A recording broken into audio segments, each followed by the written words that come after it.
Talktainment Radio, worldwide sound. Talktainmentradio.com. We give you a reason to come. The world's greatest radio. We give you a reason to stay. Radio, the way it should be heard. You got the power. The views and opinions expressed are those of the host and guest and not necessarily those of TalkTainmentRadio.com, the management, the staff, or K&E World Network, LLC.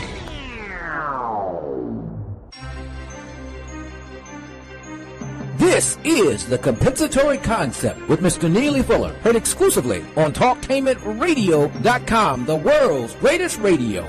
Radio, the way it should be heard. And now, Mr. Neely Fuller. If you do not understand white supremacy, which is racism, what it is and how it works, everything else that you understand will only confuse you. Only confuse you. Only confuse you. This is The Compensatory Concept with Mr. Neely Fuller Jr., heard exclusively on TalkTainmentRadio.com, radio, the way it should be heard. I'm Brother Kahari, sitting in every week with Mr. Fuller, and you can get us at www.talktainmentradio.com. Talktainment is spelled TalkTainment.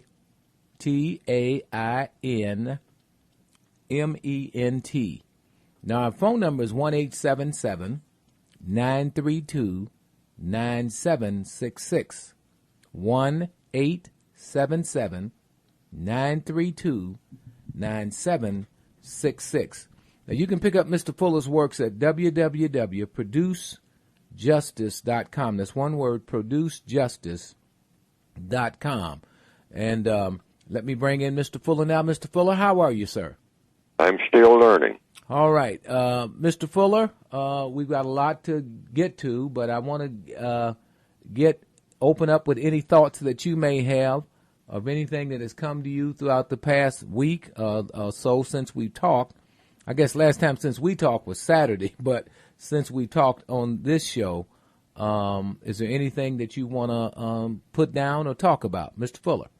Well, just briefly, I'd like to touch on the situation in the Middle East. What to say about it, and I always try to repeat that the so-called Middle East is an artificial political product specifically designed to be none other than a cauldron of indefinite intrigue, misery, murder, and confusion that is of serious benefit to no one except the system of white supremacy. And that's the way I usually say that people should always address it, just right off the top. Just say it's a situation. It's not really a geographical location as such. It's an ideology, something called the Middle East, something that someone dreamed up. And all of the evidence shows that it's something that's specifically designed to just go on and on and on and on and on until, presumably, the people who believe in white supremacy want it to stop, in which they don't want it to stop because they're the ones who set it up, presumably. They're the usual suspects when something like this is going on, primarily because it involves a lot of people many people, not all, but many people who could be classified as non-white.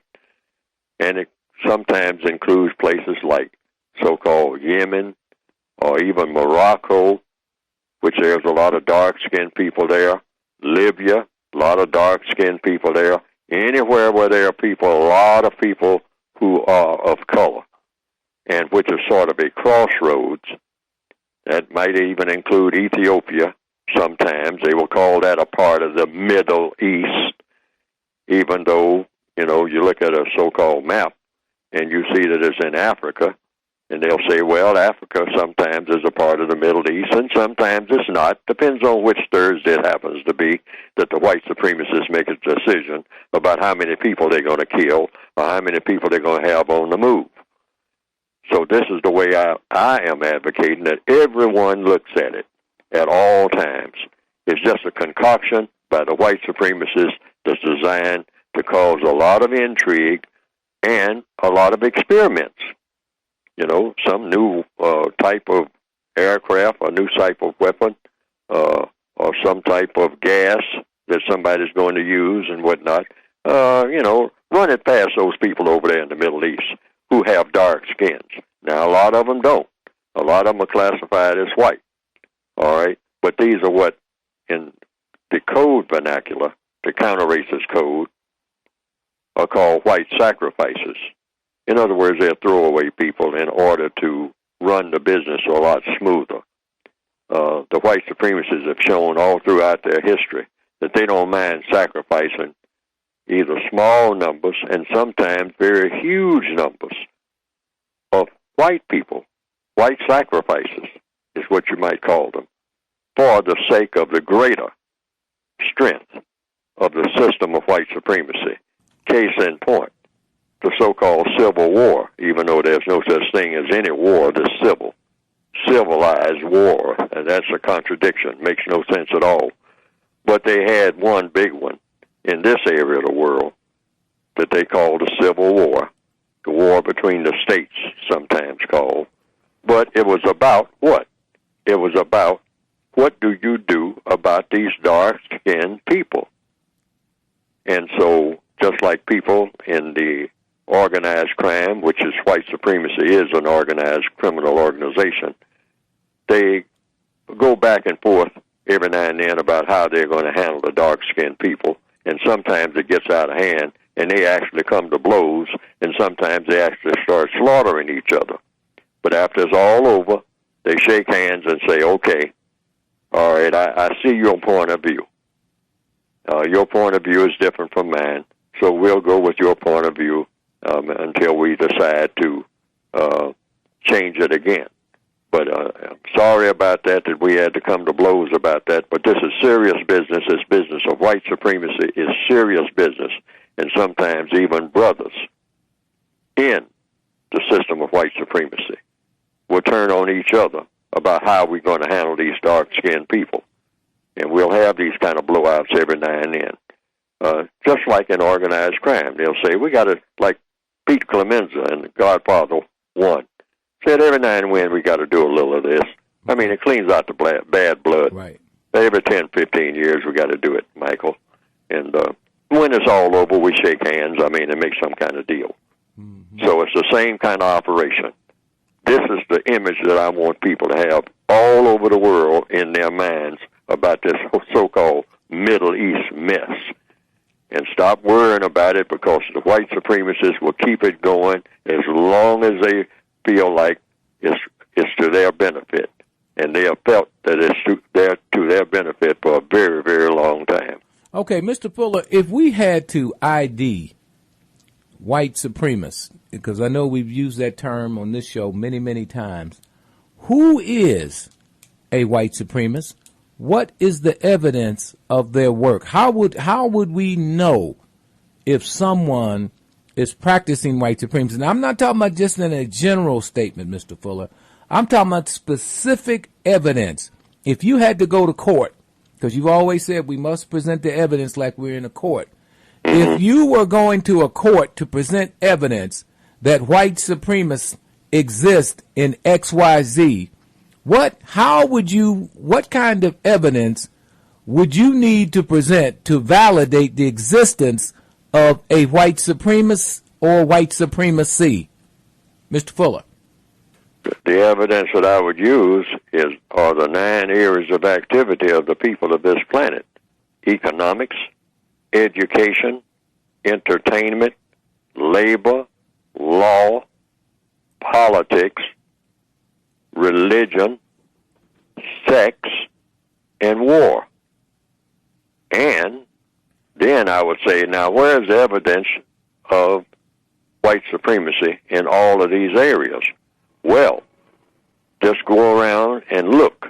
I always tell people, don't believe anything Neely Fuller or anybody else says about race, racism, or counter-racism. Take a detailed look for yourself and see in economics, starting with the first area of activity. I call it the 9 areas of activity. These are labels that I gave it some years ago.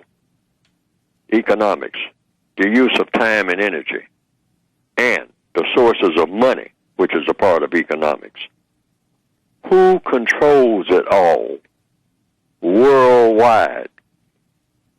Is it white people or non-white people? Is it all white people or just some white people? Well, when you say all white people, you're talking about a whole bunch of people. So, if you say, well, is it all white people? You say, no, I can't say that because you don't know all white people, or there's no evidence. I mean, you look at babies, they're white. You look at old people in wheelchairs, some of them, many of them, millions of them are white. I mean, and in hospitals, who have Alzheimer's, are they white supremacists? Logically speaking, the answer is no. But then who are these racist suspects? Because that's what you call them. You never call anybody a racist. You always say, I suspected Mr. Jones or Mr. Smith or Mr. Snyder. He could be or may not be a racist.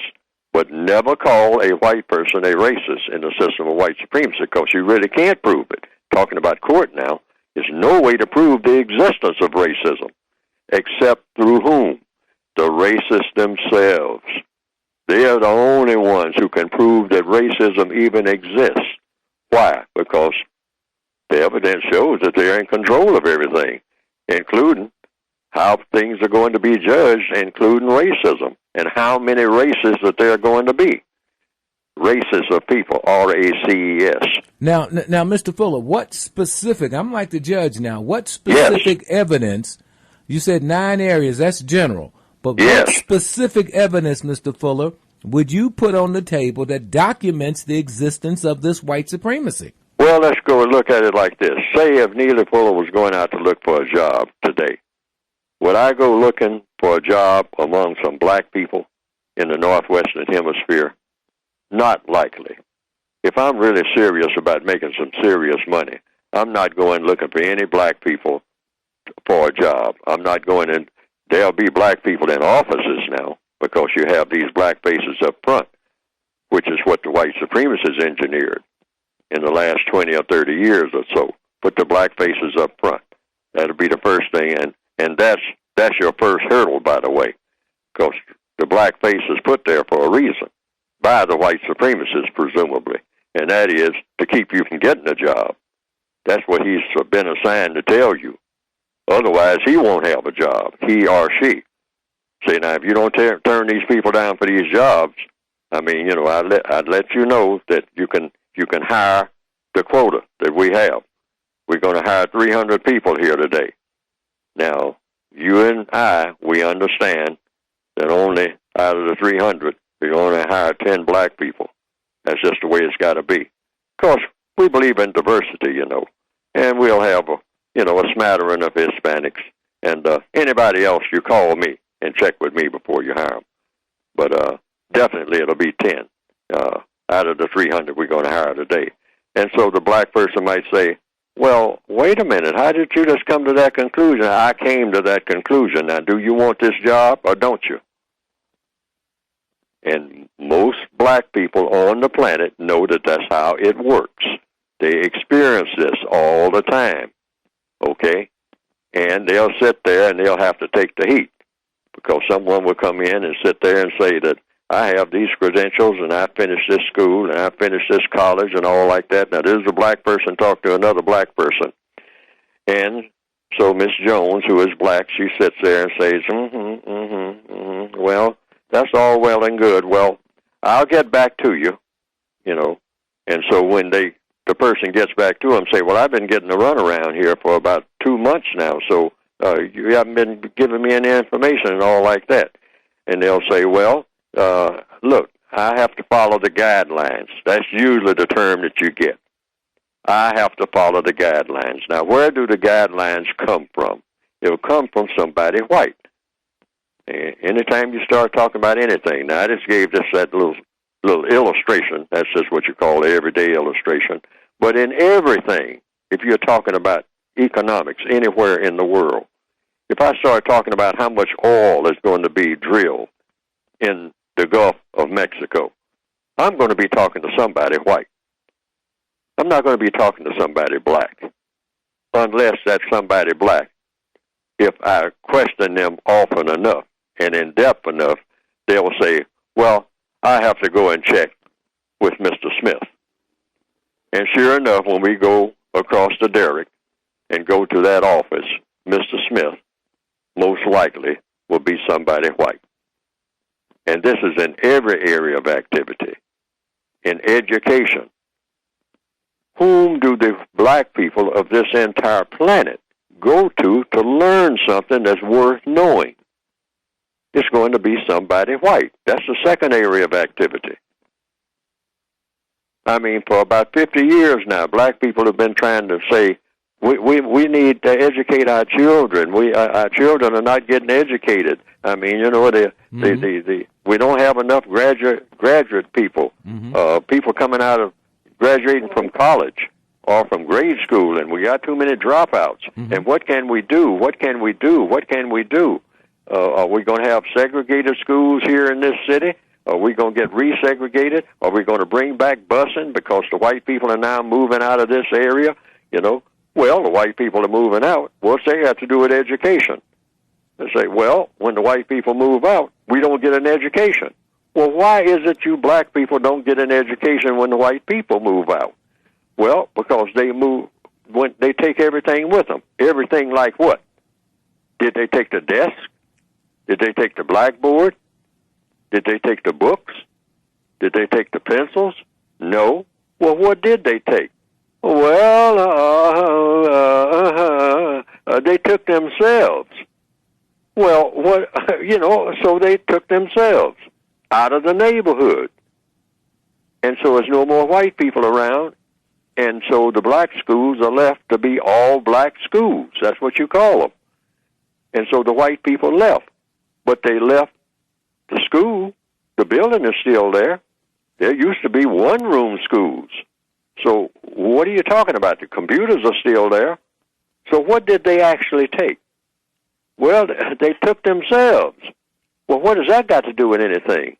Well, when they took themselves, they took the brain power. That's the one thing we don't want to talk about. Come on now. See, that's white supremacy. Meaning, you only learn when they are there. That's what that means. It can't mean anything else. And why is that?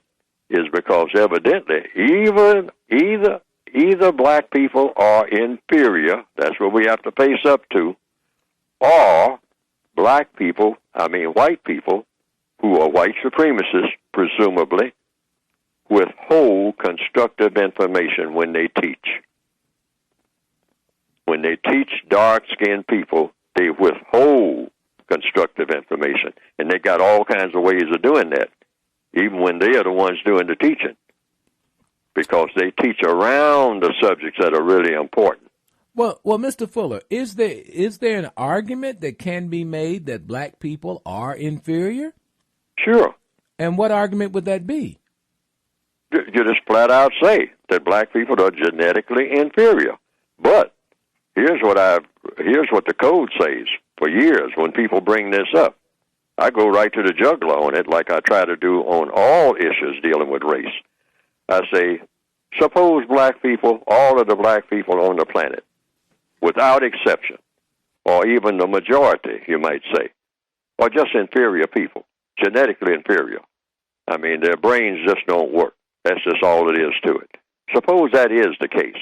What do you do on this planet with a huge number of inferior people, people who have the label? Everybody's done the research and agreed. These people are just flat out inferior. They just ain't got it. I don't care what you do with them. I mean, they just don't have it. Now, that's a question. What do you do with people like this? You practice justice. You do the same thing with inferior people that you do with superior people, or any people in between. You practice justice, meaning you guarantee that no one is mistreated, and you guarantee that the person that needs help the most gets the most constructive help. The solution is still the same if you believe in humanity. Now, if you don't believe in humanity, you just merely stop playing around and start an extermination program. and stop trying to kid people. Now, I have come to the conclusion that the white supremacists really don't believe that black people are inferior. And starting with some indication of that was that back in what we call so-called formal slavery in the Northwestern Hemisphere, they would always try to get rid of a slave who was curious. Curiosity is the first step toward learning. That slave that's always peeping over the master's shoulder, trying to read his books. People like Phyllis Wheatley, people like Booker T. Washington, people like Frederick Douglass. I mean, always trying to find out things. A curious slave is dangerous. A slave that's always trying to learn something. See, no one comes in on this planet knowing much of anything. They have to be told by people who are already here. That's how most so-called education is done for the average person. Every now and then, even in a family of 10, you'll have one person who's a little smarter than the other, a little quick-witted, you might say. They might, Agnes there or Camina. I mean, she might be in a family of 10 black people. And everybody else is kind of slow, including the mother and father. But Camina just runs all over the place, can figure out stuff real quick. She does all the other children's homework. We know that. This is the nature of the universe. But see, the white supremacists, the way they operate, when they start teaching dark-skinned people, they just teach you what they want you to know. That's where the danger is when they start moving. Or if you insist that they hang around and do the teaching, they start curtailing what they tell you. They withhold information. Any white person that withholds constructive information to a black person is, by definition, a white supremacist. I want to say that right now. Yeah, say that again. Any white person anywhere on the planet that withholds constructive information to any non-white person, any time of day or night, withholds constructive information, got some constructive information, but withholds it. Just don't tell them. Just don't tell them. That person, by definition, on that one thing, is a white supremacist. Now, Mr. Fuller. Boom, just like that. Now, Mr. Fuller, you said... that label fits, and it sticks. But hold on, Mr. Fuller. Yes, you sir. said constructive information. Yes. Now, that, because you've laid out something there that's very, very defining. So now we've got to say, what does the term constructive information mean? Give me a definition. Anything that when you use that information, it has a constructive effect. That's the only criteria. That the person that information is given to, and I'll give you a case in point. Okay. A young fellow who was talking to me once, and we were talking about race, and I said, well, white people know a whole lot of things. They're the smartest, and the white supremacists among them are the smartest and most powerful people on the planet. Now, he wanted to argue about that and all like that. I said, well, you don't have to listen to me on it. I mean, just see who you go to when you need some real constructive information or some information that will help you. So he turned me down on that. I mean, at the time, the person I was talking to, he said, oh, I don't believe that, and whatnot.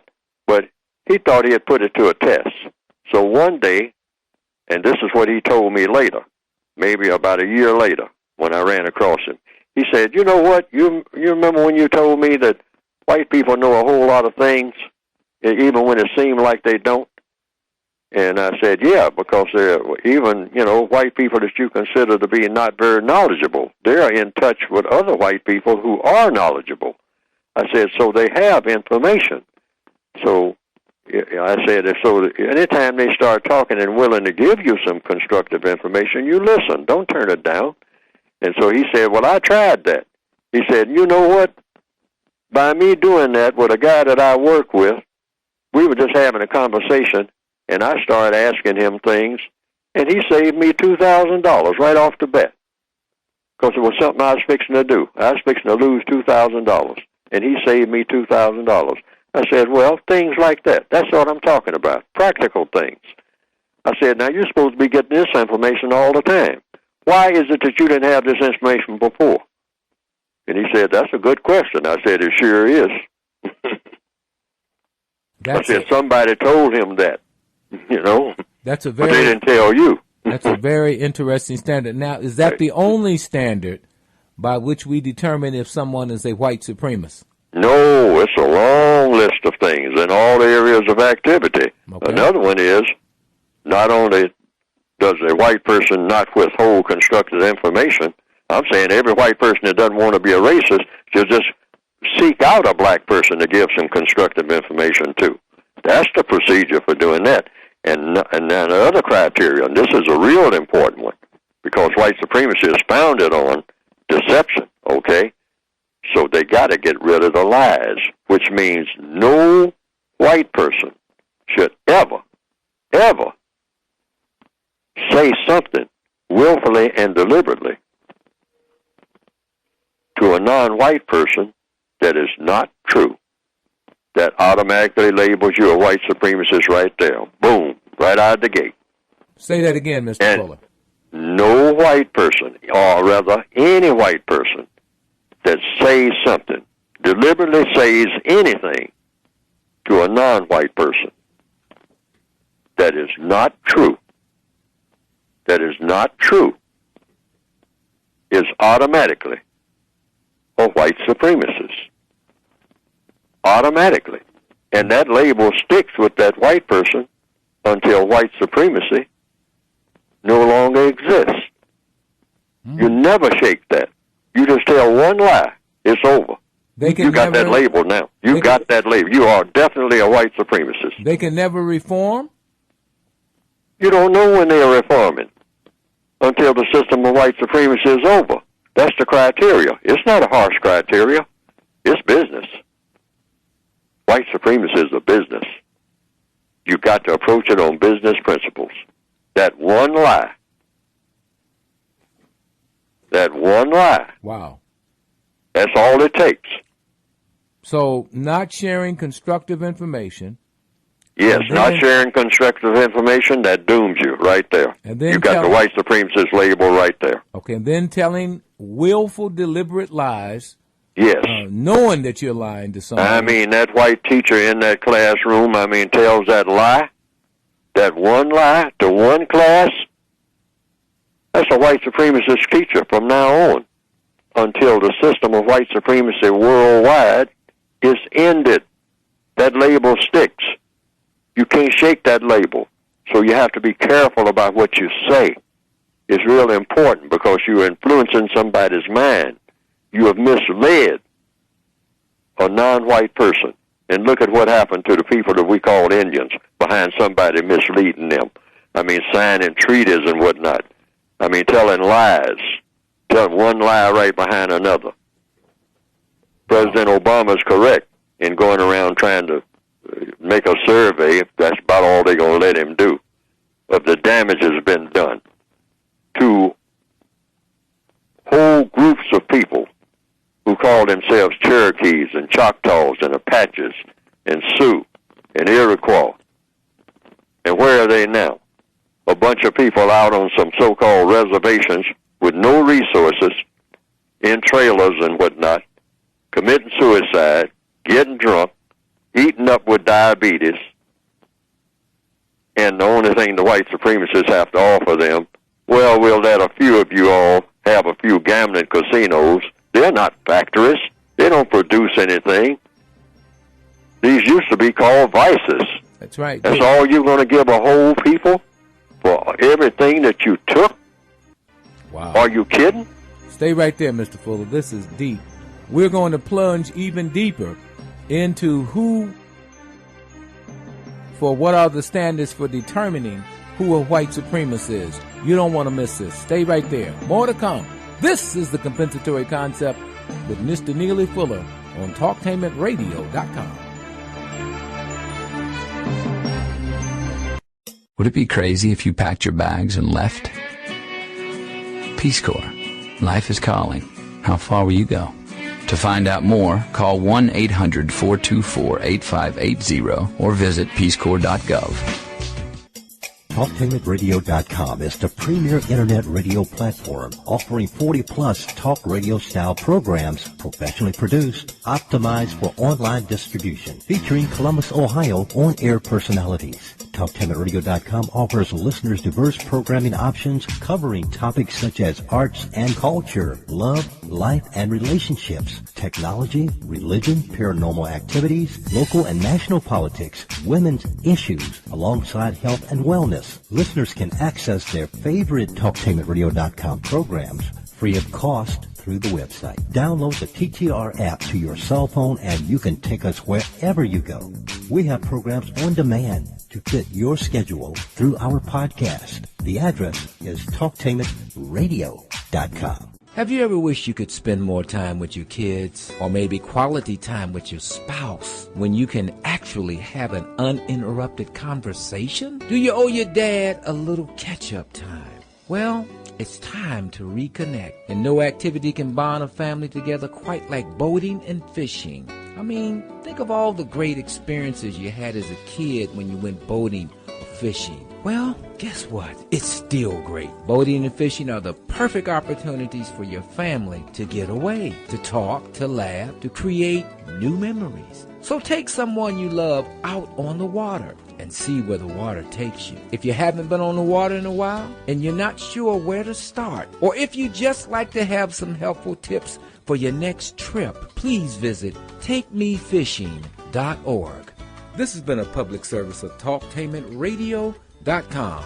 Radio, the way it should be heard. The United Independent Compensatory Code System concept by Neely Fuller is considered as one of the substantial and basic books for understanding and effectively countering racism. Neely Fuller will turn upside down everything you've heard and everything you think you know about racism and how it works. Call area code 202-484-5461. 202-484-5461. Are there hidden sex words that impact your brain? Are there secret images and symbols that manipulate and control your child's mind and behavior? Why are so many youth unable to resist the destructive sexual messages beamed into their brain without them knowing they are being manipulated? Do you want answers? Get the new book, Sex Code War by Kahari and Ahara, coming soon. I think I'm entitled. You want answers. I want the truth. You can't handle the truth. You got the power.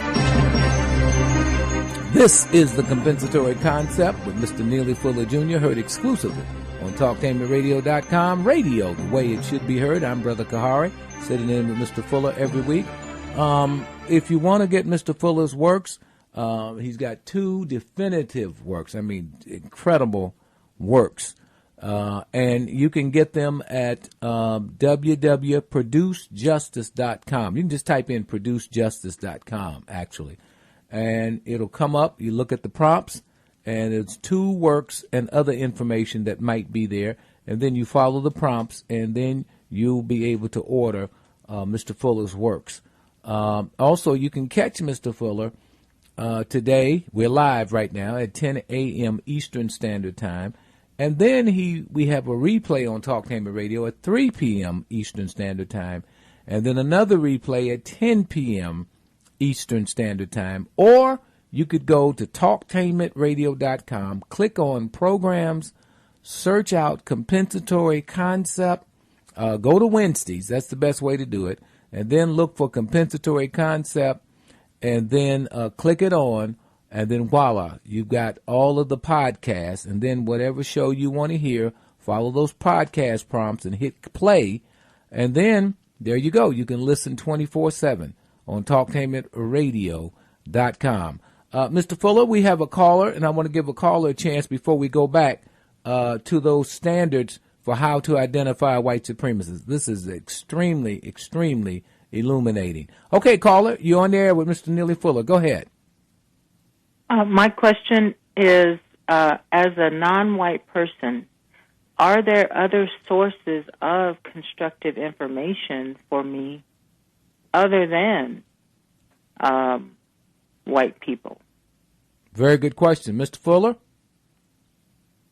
Oh, well, people are classified according to the white supremacists as white and non-white.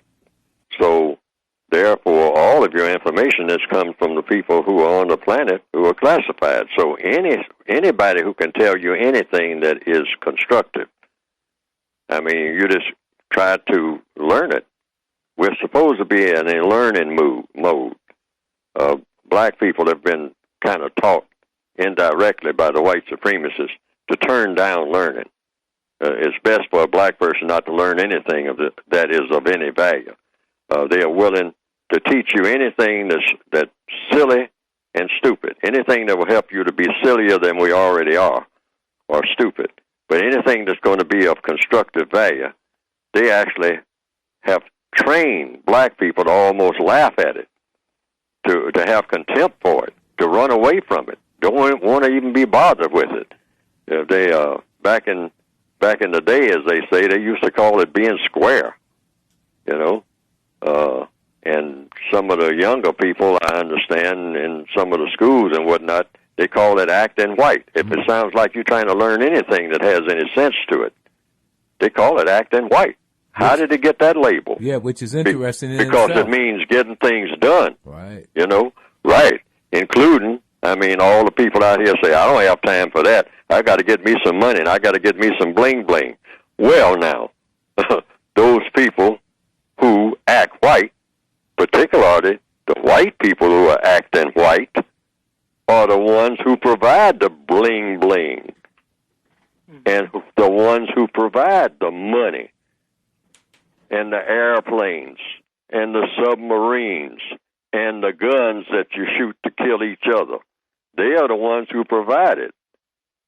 Acting white, duh. The most powerful people in the world. You better believe they're acting white because they are white. People say, oh, you want to be too serious. Why are you so serious? It's like, because there's a need to be serious about serious things. Yes, well, that's what you have to keep reminding people. See, black people have been trained to be serious about things that are silly and to be silly about things that are serious. And we more or less enjoy that. But it's not really our fault. We've been raised that way. That's the way our minds work. Mr. Fuller, is that what you call the Negro mind? You mentioned that last week, which was quite a compelling term. you can have different labels on it, but really it's just worshiping of stupidity. That's basically all it is. If you just want to say it in plain old Georgia back road terms, country terms. Some elderly black person sitting on the back porch back in 1932, they would just listen to you and listen to you and listen to you. And because they're farm-type people, sometimes people don't even want to talk to them because they're so practical. Because you better be practical if you're out there trying to deal with nature, tornadoes and raising spinach and cotton and whatnot. You better be real. You can't fake that. So that's why sometimes in the old days, there's not a lot of them left around now, but a lot of country people could see through things that city people couldn't see through. And you talk to them.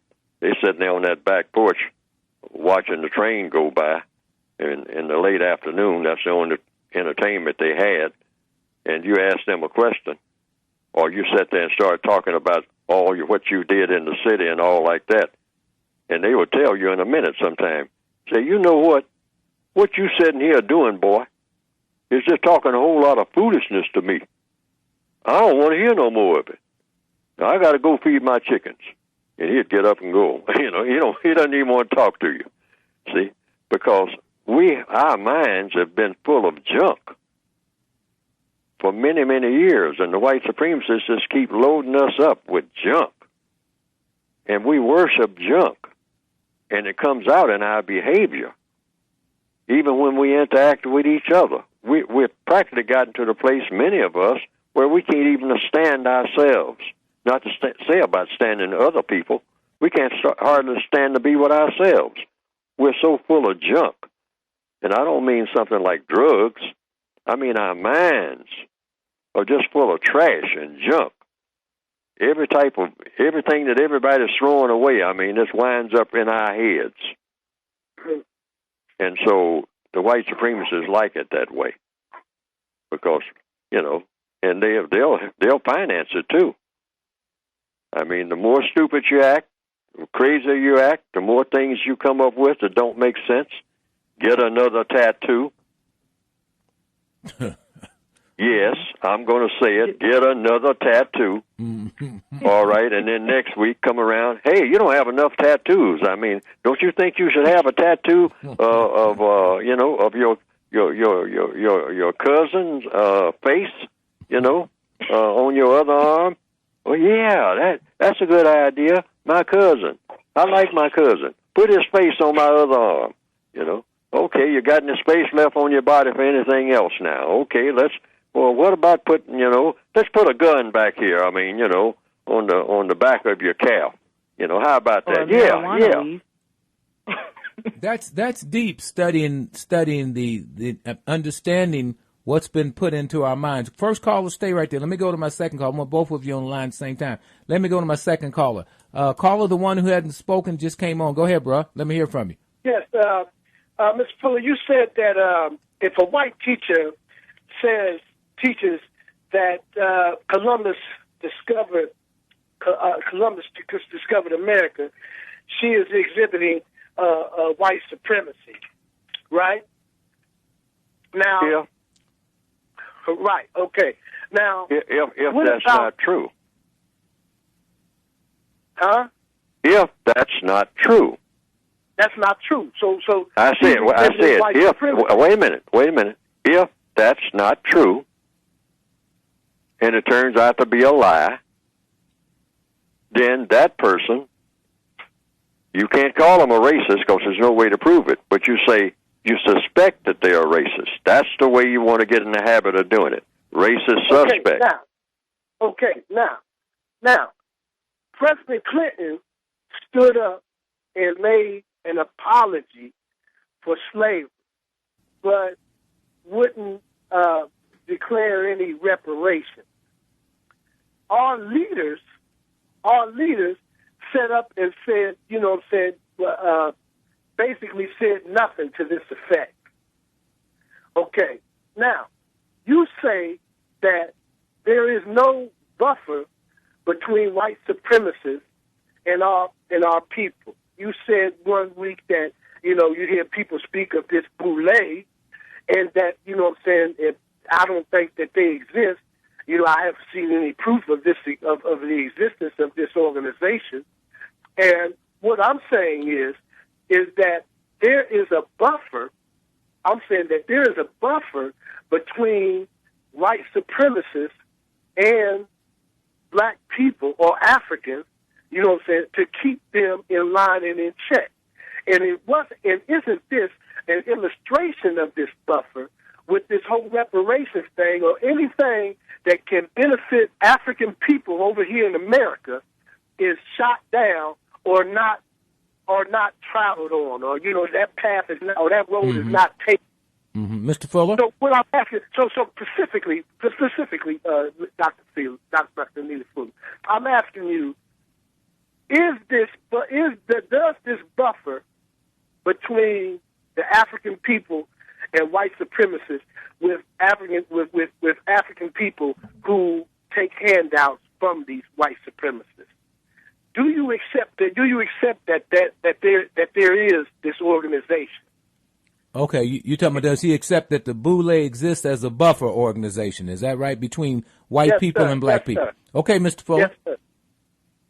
Not white people, not black people, African people. Right. Okay, Mr. Fuller. My answer is I don't know. I have heard that there is, but the question I always ask myself, what do you do about it? And so the answer that I gave myself, because everything that I write is addressed to the individual, so I'm an individual. And so when people ask me what I think, I give them my individual evaluation. They can have their own. That's another thing. That's the magic of the code. I mean, people don't have to agree. They just go with what their own analysis, their own logic tells them. The logic that I go with is I don't concern myself with what's that so-called boule. Every black person is a buffer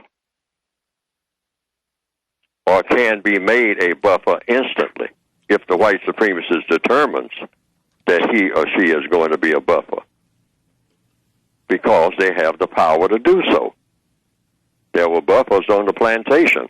I mean, and they weren't driving around in fancy cars, anything like that, but there were, like in the movie Gone with the Wind, the movie started off with a lesson that you can instantly learn, that I can instantly learn. Rather, I already knew it, and that is, two black people were working in the field, and one of them looked up and said, "Quitting time," and the other one says, "Who says it's quitting time? I'm the foreman. I was the ones that says quitting time." And so then he says, "Quitting time." And that's after the other black person that said quitting time.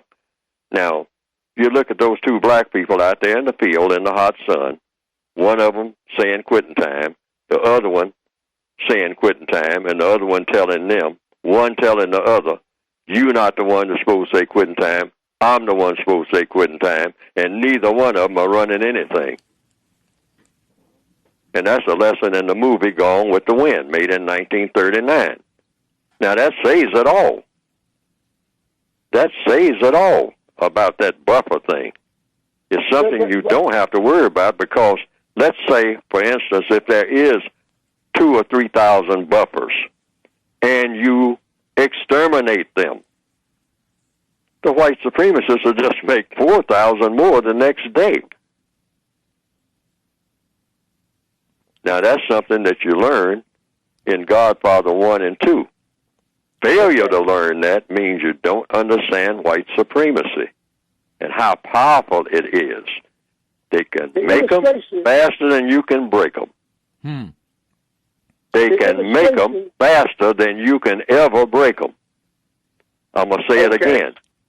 They can make them faster than you can ever break them.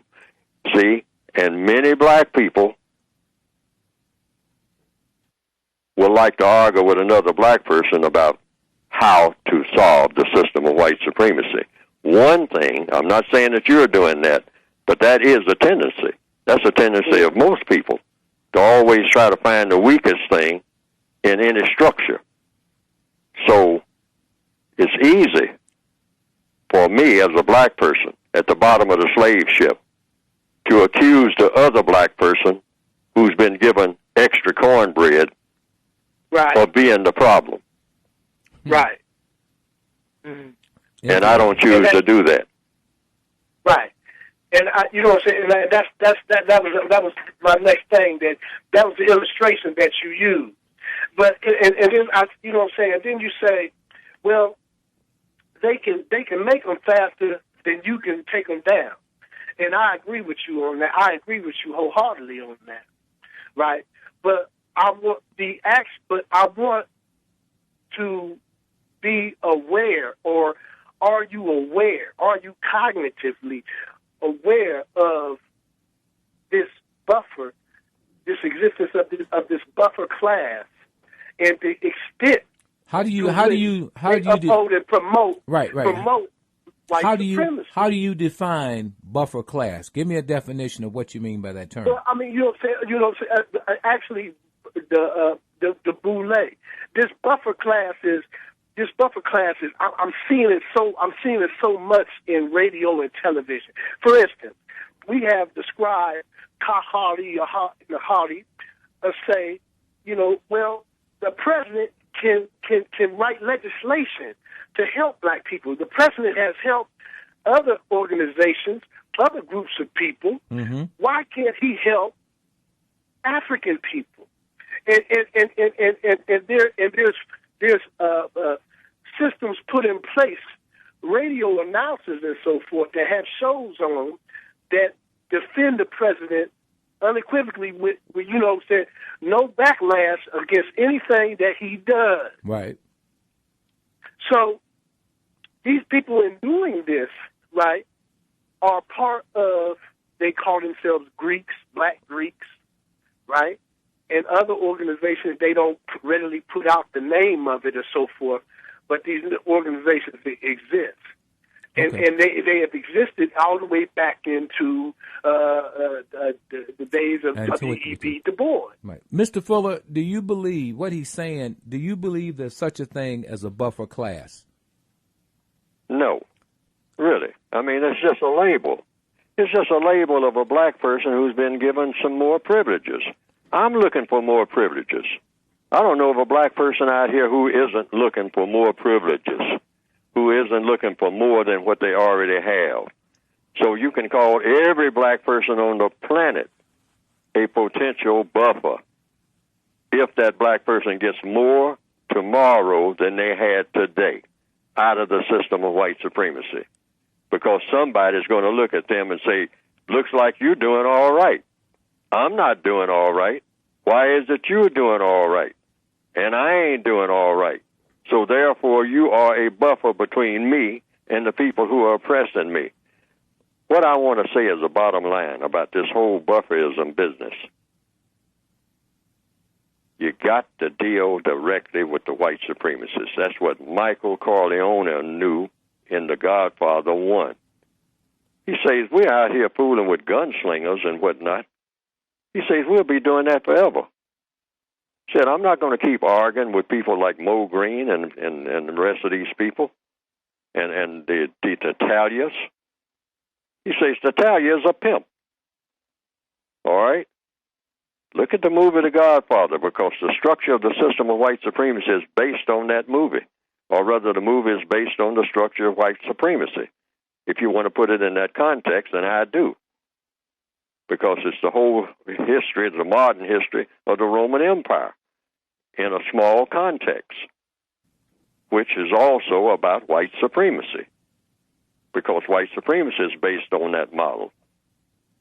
So if you're dealing with, you just want to go around, being angry about buffers and all like that, it is my analysis, and I'm going to say this flat out, all you'll do is wind up driving yourself crazy, because there's no solution to that without going at the white supremacists directly.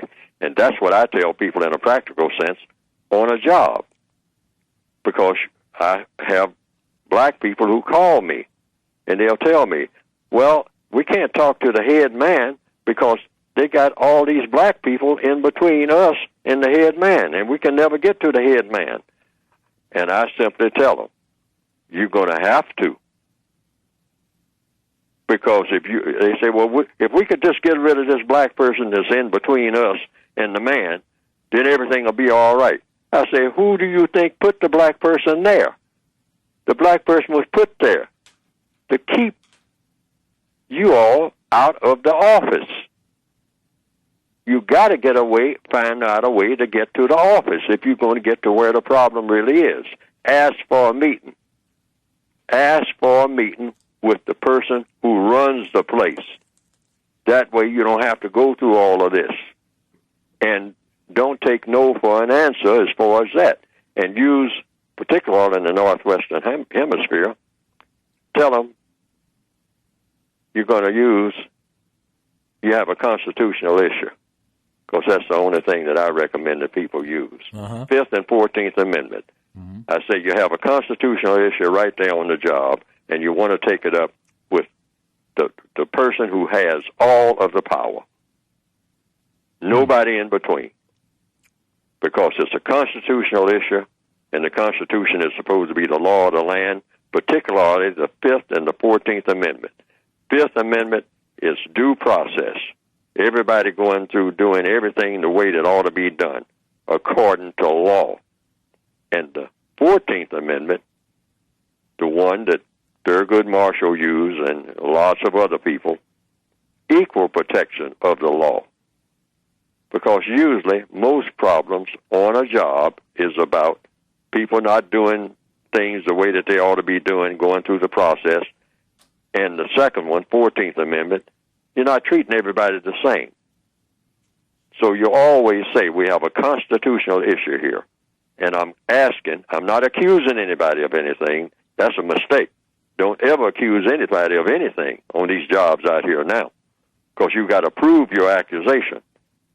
And you're going to have a hard time doing that, if not impossible to do it, in a system of racism. So what you do is say you're asking for an inquiry, asking for an investigation. You're not accusing anybody of anything, but you have reason to believe that the Constitution may have been violated. 5th and 14th Amendment, just those two. Nothing else. That's all you need. Okay. Just those two. Mr. Fuller, we've got a caller who has a second question for you. Go ahead, caller. My second question is, because I noticed when I listened to you speak, Mr. Fuller, you have talked about emotion and how we as non-white people have been encouraged to just be very emotional and not regulate our emotions. But what can you advise for non-white people to, as a way of beginning to learn how to regulate our emotions when they need to be regulated in these different situations, especially when we're trying to do constructive things and we have to interact with racist suspects? Mr. Fuller. Yes.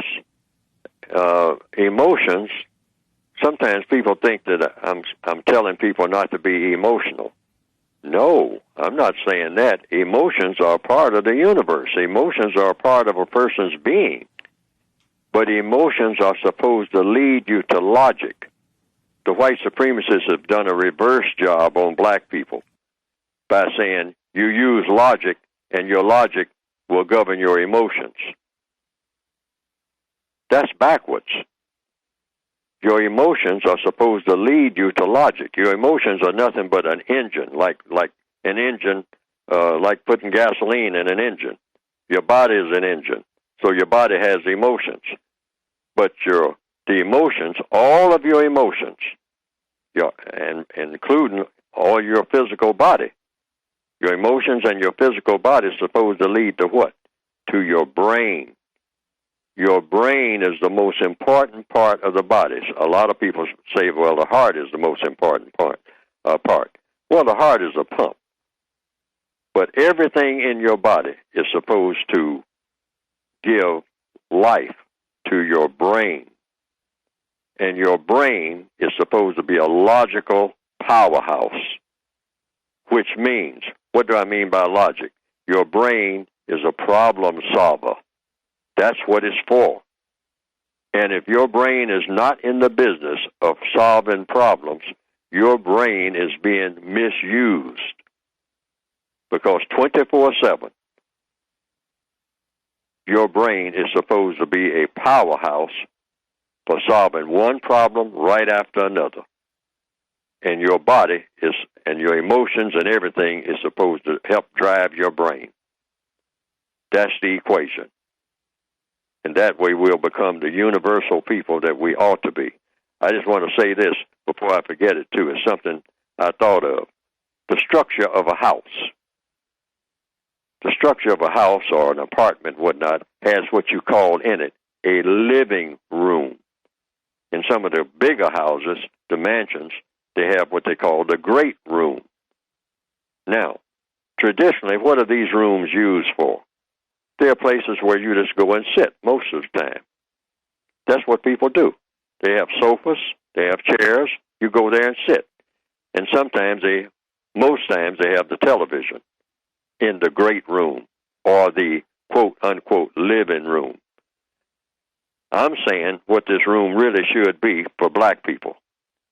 We should start calling them ingenuity rooms. Ingenuity rooms. Now, what is an ingenuity room? Well, the typical dictionary says, what is the word ingenuity? Mr. Fuller, we've run up against the clock on this one. Oh, okay, we've run up against the clock. Yeah, but I appreciate it. Thank you so much, Mr. Fuller. Yes, sir. Thank Okay. you. All right, then. Sure. Right.